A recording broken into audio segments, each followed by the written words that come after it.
Good morning, warm greetings everyone, and thank you to the gorgeous MC. I've done that a lot, and I know how much of expertise and concentration is required to do that, and you are amazing.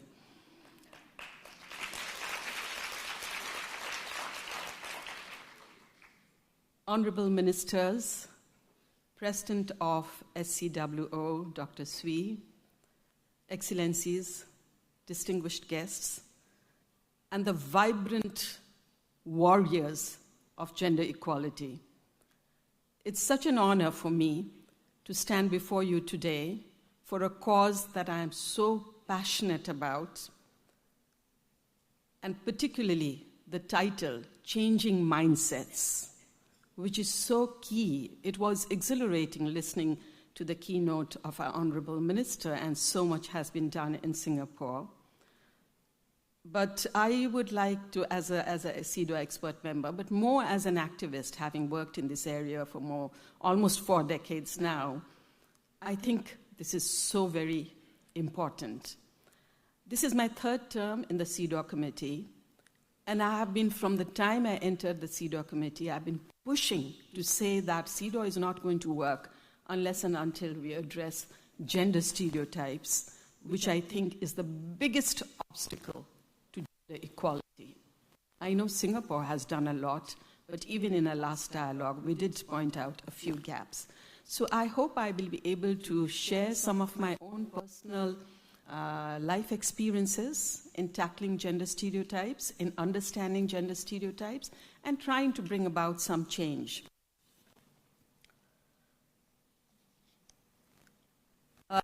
I said I've been in the CEDAW committee. This is my 3rd term, and in my 9th year this year, I have reviewed more than 100 countries, almost all countries from Asia particularly, and I'm happy to note that across Asia, we have seen remarkable progress thanks to the vibrant women's movement.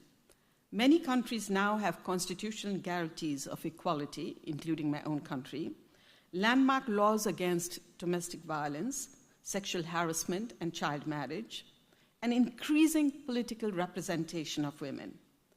These achievements demonstrate that political will and collective action that the Honorable Minister also talked about can transform systems once thought immutable.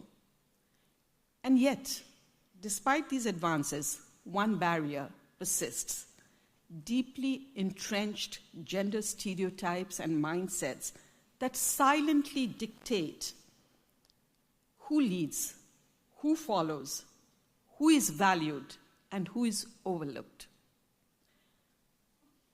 My own journey in the women's movement began over 3 decades ago when we co-founded Saathi, which means friend in Nepali. We wanted it to be exactly that, a place where women could be safe, heard, and believed. But I vividly recall that almost all the survivors who came to our refuge carried not only fear of their abusive partners, but also the heavy shame society had imposed on them. Neighbors and relatives who whispered, "She must have provoked him. Why didn't she stay silent?" Other mother should endure anything for her children's sake. She should have left her job, then he wouldn't have been abusive. Only to let women go to shelters. What these women carried was not just physical injury. It was the invisible weight of stereotypes. Society told them that a good wife endures silently, that her suffering is a duty, that her own survival matters less than preserving the family's honor. I realized then, as I have many times since, that survivors are not only escaping violence, they are also escaping the labels imposed on them. Bad wife, disobedient daughter, failed mother. Even as pioneers working on domestic violence, we were told domestic violence is a private affair. You are breaking families. Or why encourage women to go to court? A wife's duty is to adjust. The most harmful attack on us was oh, you speak English, you've been influenced by the Western system. There's no domestic violence in this country. That's a private affair. It is between the husband and the wife. You know, if someone is beaten physically on a street publicly, everyone gets together to say, that's not done, that's violence, and everyone speaks against the rights. But what happens inside the doors, closed doors, no one speaks about. Even the next door mother-in-law or mother or brothers, they say, oh, it's between the husband and wife. The rights does not come there. So that is what we need to look at. These systematically reinforced gender stereotypes are passed from generation to generation, embedded in families, schools, media, workplaces, and now even in the AI we are talking about today. They are not abstract ideas. They are invisible rules that tell girls what they can't be and boys what they must be. They dictate who should lead and who should follow, who deserves protection and who is expendable. They dictate whose word is believed in court, who holds power in relationships, and whether a survivor seeks help or stays silent. We hear such mindsets everywhere. Real men don't cry, as though men have no right to cry at all. A wife should sacrifice her career for the family's sake. Domestic issues should stay private. She provoked him. He couldn't help it. But we know that change is possible, and what is socially constructed can be dismantled.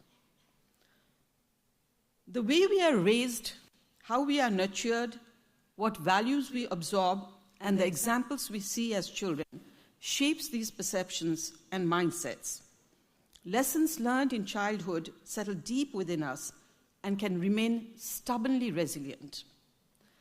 And here I would like to share about, in my early 1990s, I had a stint with the UNDP in Nepal, the first gender training that I attended. It was early 1990s. And a task that was given to us was, as a group work around the table like this, go back to your childhood, reflect on your childhood, and think of the moment where you felt being a girl, the sorrow that still remains with you being born a girl. As a serious learner, I really reflect from childhood, The joy, let me start with the joy. The joy part was, I was in class 5, and my brother, 2 years younger than me, class 3, and we were walking to school, which was not very far. And it was science exams. I'm not good in science, all the STEM topics. So I had forgotten all the theory that I had memorized last night. So I was taking out my book and trying to memorize my theory. And my younger brother scolded me saying, what are you doing on the street? It's a public street. You can't read in a public street. And I said, I'm so nervous. I've forgotten everything I learned. And he looked at me and he said, you girls don't have to study much. You just have to pass and study till class 10 or so. Then you will get married. And then you stay at home. Just look after the family. Just stay at home, look after the home.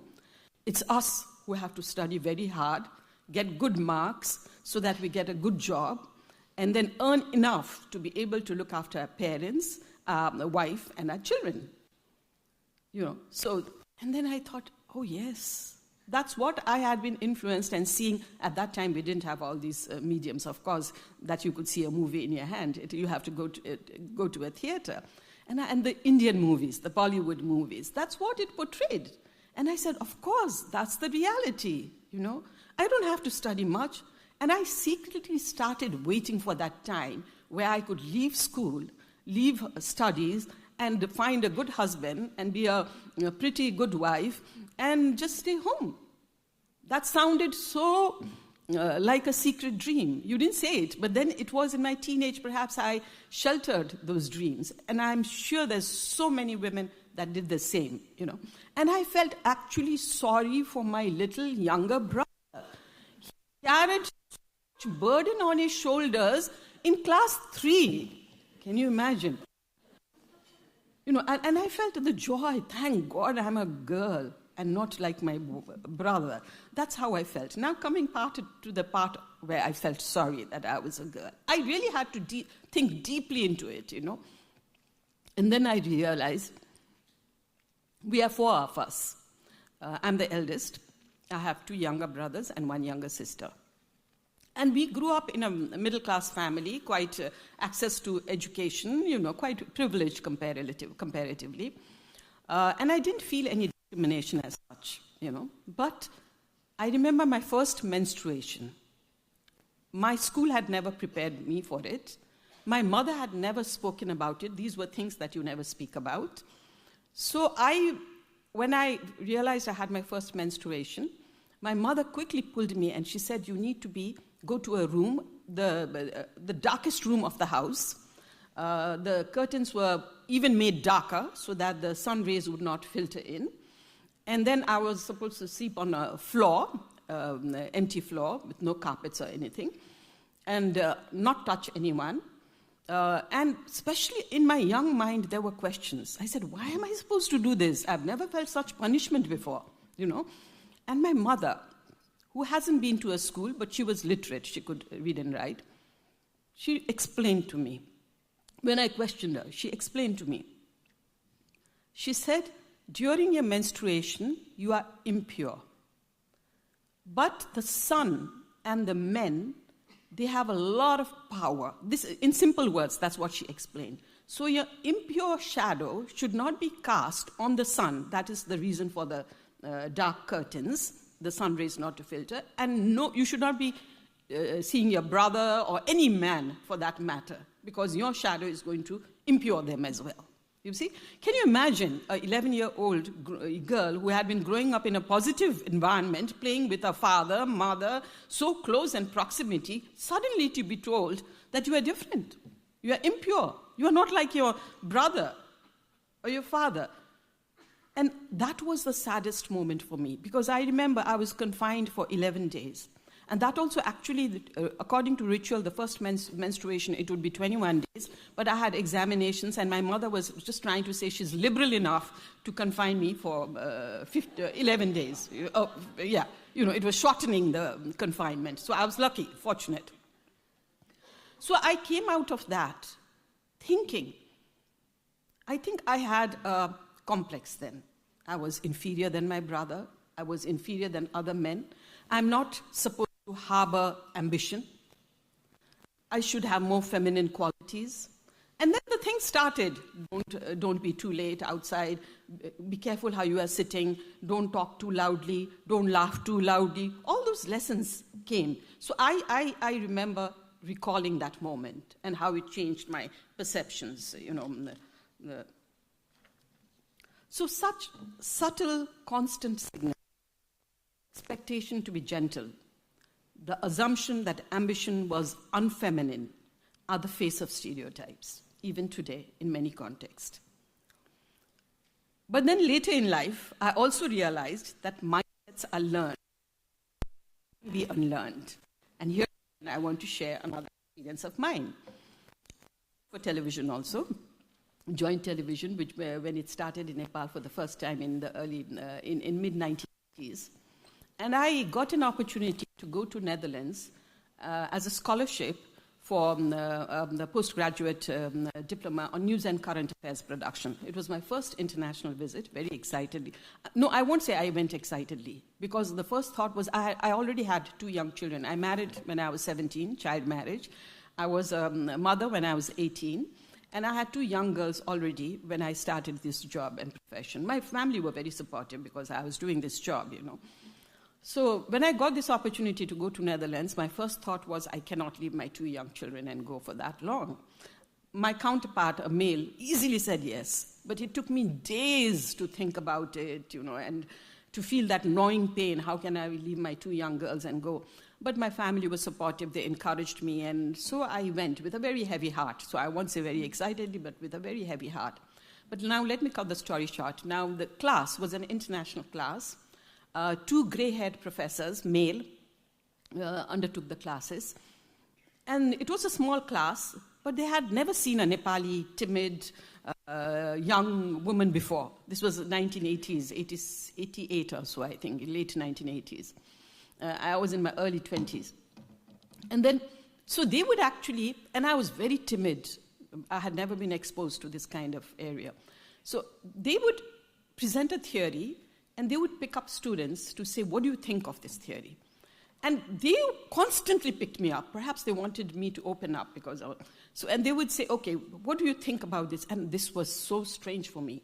The kind of education that I had been brought up was, what did I just say? And I was very good in memorizing. And I would say, oh, this is what you just said. And I would said, good.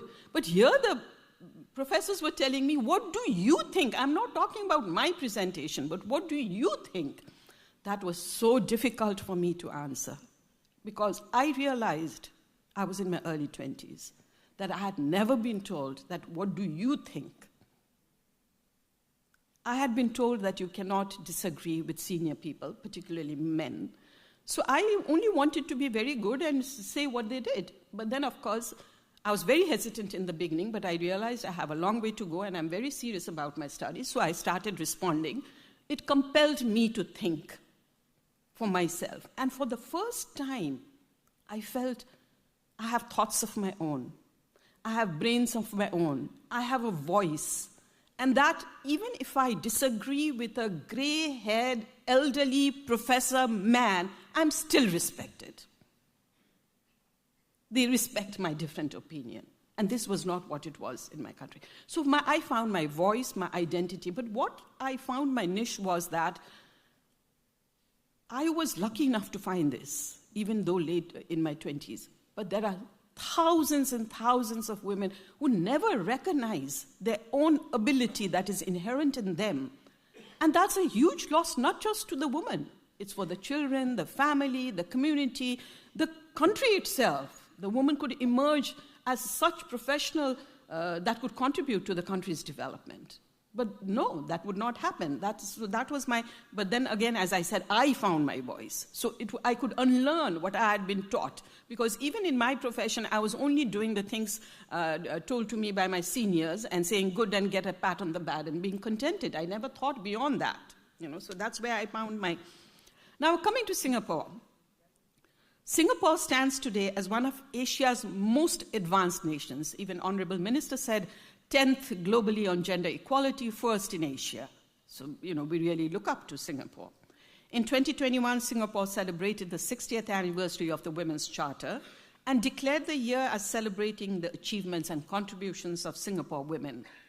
The government's white paper on women reflects a comprehensive commitment to equality.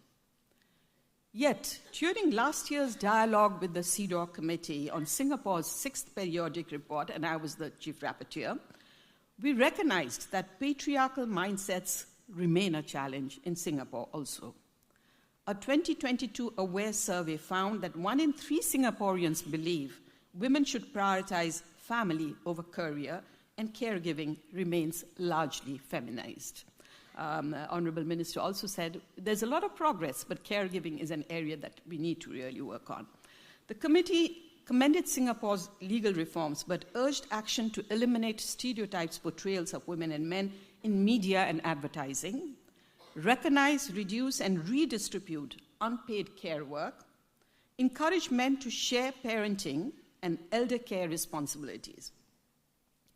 Talking about shared responsibilities in household and care work, I recall the dialogue, and I was addressing these issues. I recall the dialogue, and I even made a joke, because I had just read an article. You talked about, of course, expanding your paternity leave as a progress that had been done.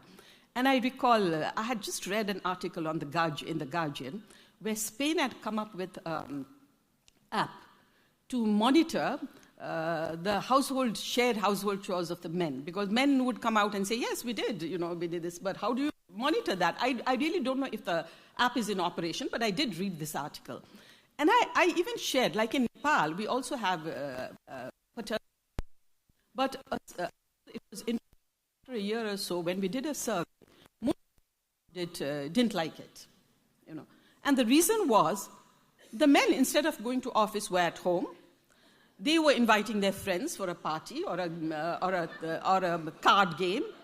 And the burden on the women was to serve to these people, and the burden was even more. They were not actually helping the women. So how do you monitor?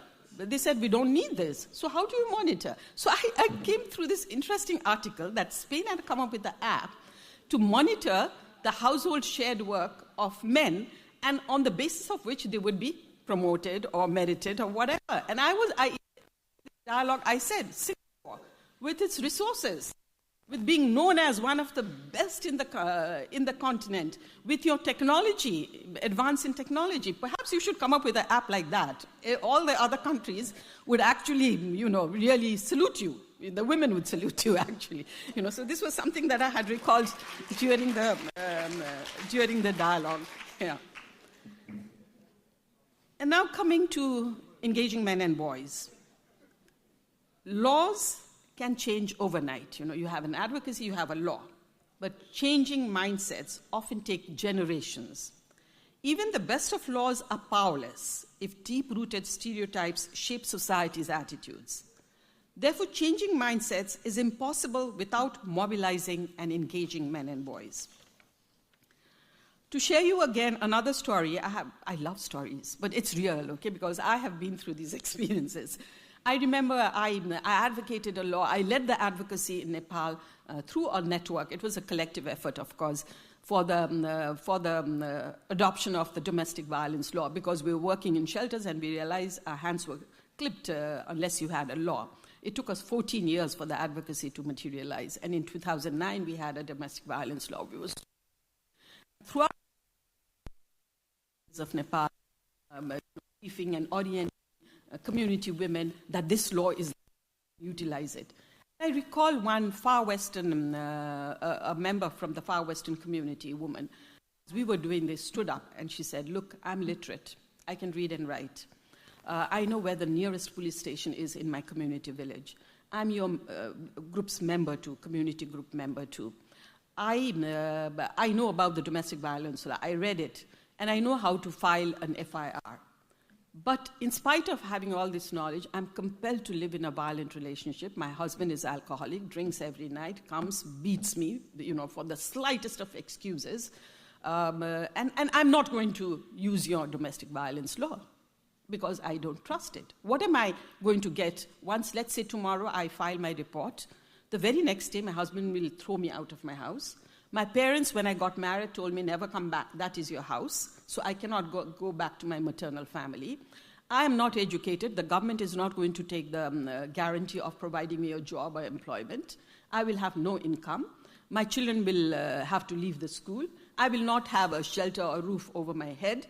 And moreover, the community, my society will all say, she was acting too smart and reported against her husband. Look where she has landed now. So I will not even have the sympathy of the society. So what is your law going to do me? It's not going to do anything. Perhaps you people should come to each household and talk to our husbands. My husband only if came tomorrow and was a bit affectionate, a bit understanding, spoke lovingly, I would think that's a drastic change than the law itself. And that actually, this was 2010, that actually provoked me to think that engaging men and boys, until then I had been working only with women, that engaging men and boys is so important. Not to say that all men are perpetrators, of course, but this is also a responsibility of men. They should take the responsibility to bring about this change. So engaging men and boys is extremely important. I won't tell you how I did this, what did I do, but perhaps the panel after that, maybe I can elaborate a bit. But engaging men and boys, as I said, is extremely important. So as we dismantle old stereotypes, new ones are emerging through technology, and changing mindsets in a changing world is becoming even more challenging.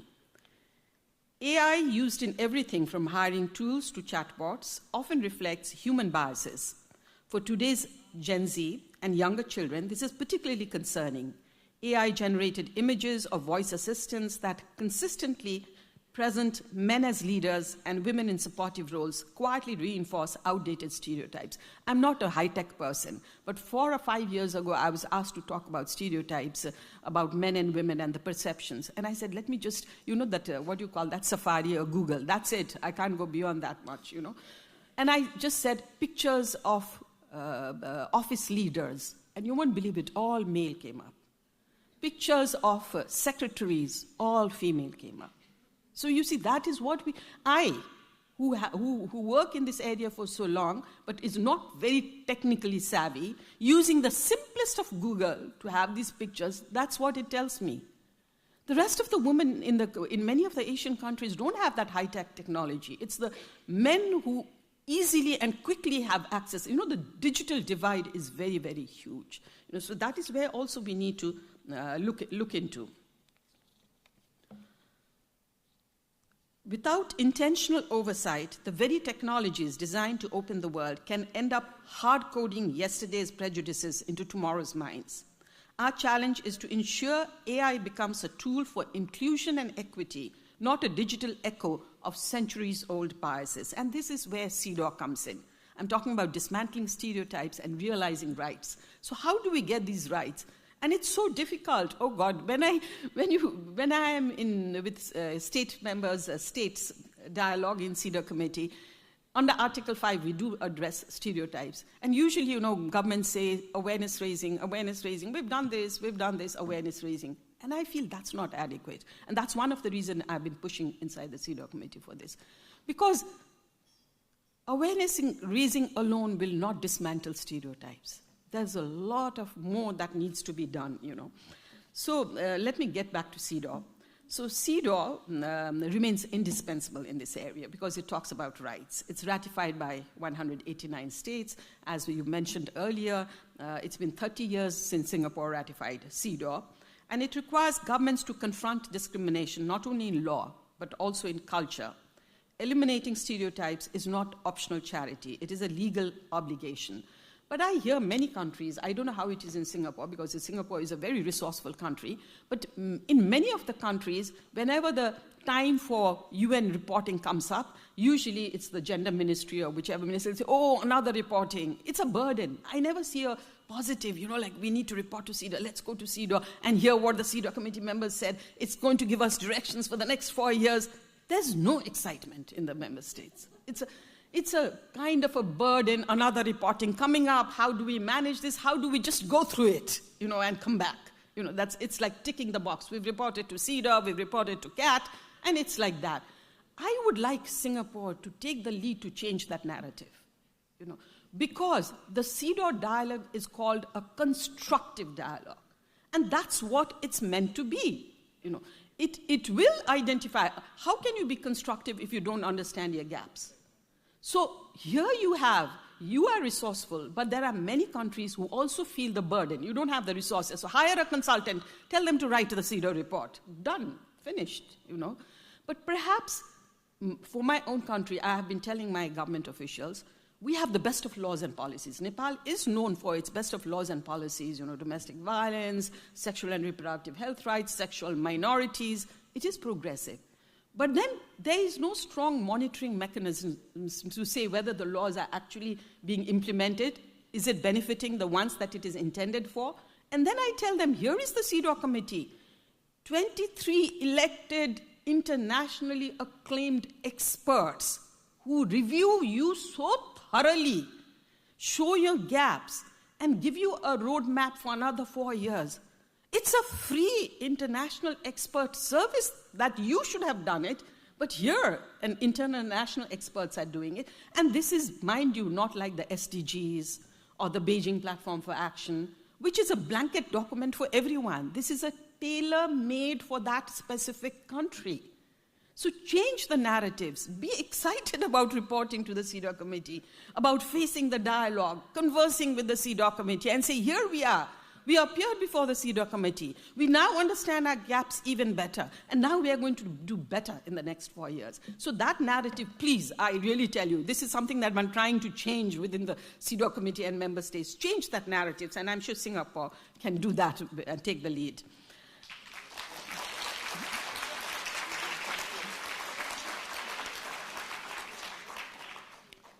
So the committee has recognized that stereotypes are both causes and consequences of violence and is presently drafting the General Recommendation 41 on gender stereotypes. And you can imagine who pushed this in the CEDAW committee. From the time I entered, I pushed this We don't have resources. We can only work on one general recommendation at a time. It takes 2 years for its consultation and adoption. So finally, we got this, and we have started working on this general recommendation from this year. We will adopt it by the end of next year. This is the drafting phase that is going on.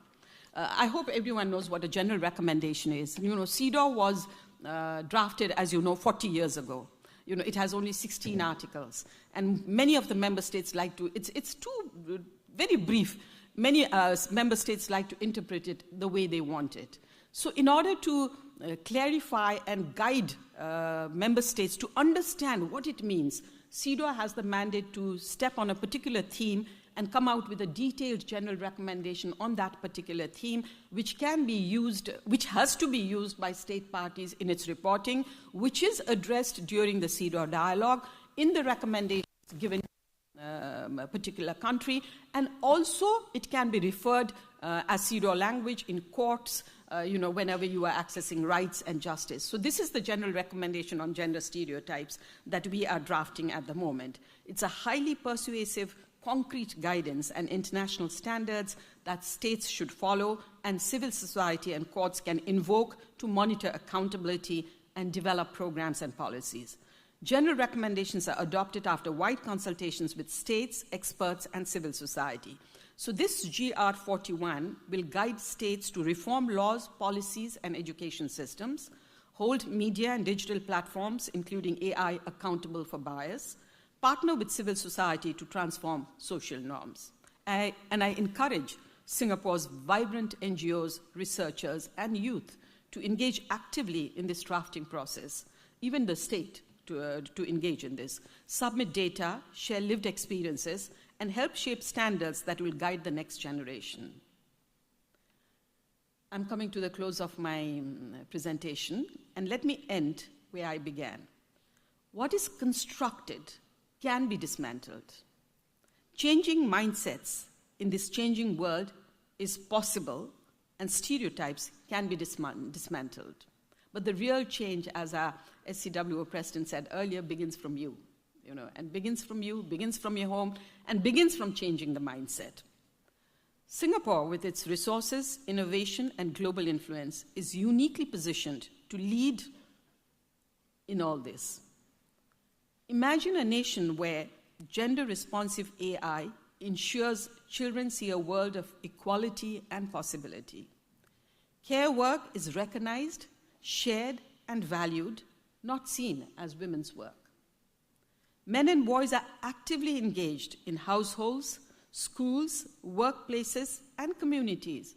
I really appreciate and respect Honorable Minister's intervention where he says he shares all the household work. Some things he may not be good at, but you wouldn't do.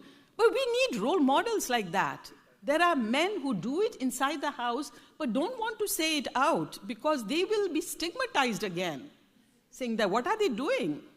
So let's have more male role models who speak out proudly about such responsibilities. Media, education, and technology consistently challenge, not reinforce, outdated stereotypes. Singapore has the opportunity to set a regional standard that others will follow. By aligning innovation with justice, Singapore can show that equality is not just a law, but a lived reality embedded in every classroom, home, workplace, and algorithm. Mindsets are made by humans, and they can be remade by humans also. Let Singapore prove to Asia and to the world that when we change the story, we change the future. Thank you.